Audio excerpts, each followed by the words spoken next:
Welcome नाज़रीन, online reporters के साथ कमरुज़्ज़मान भट्टी आपकी खिदमत में हाज़िर है। परसों जो अफ़सोसनाक वाक़या हुआ, एक कारकुन अली बिलाल अलमारूफ़ ज़िले शाह जो है, जो उसकी शहादत हुई, तो उस शहादत के बाद जो सूरत हाल पैदा हुई है, उसके ऊपर जो है क्या कमेटी की रिपोर्ट्स है। एक कमेटी जो है चूँकि वो बन चुकी हुई है और उसकी रिपोर्ट्स भी आने वाली हैं कि इस वाक़े के पीछे कौन-कौन मुलविस था, क्या सूरत हाल थी।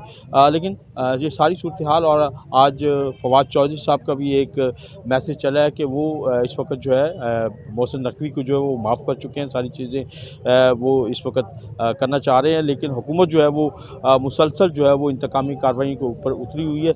ये माफ़ी तलाफ़ी का क्या मामला है, तहकीकाती रिपोर्ट क्या कह रही है, और चूँकि अली बिलाल के वालिद जो है उनके बारे में भी पीटीआई की क़यादत का कहना है कि उन्हें पुलिस ने अपनी कस्टडी में ले लिया, मनमर्ज़ी का बयान लेने की कोशिश की जा रही है। ये सारी सूरत हाल, इसके ऊपर हम आपको एक मुकम्मल तफ़सीली अपडेट देंगे, रिपोर्ट देंगे। हमारे साथ रहिएगा।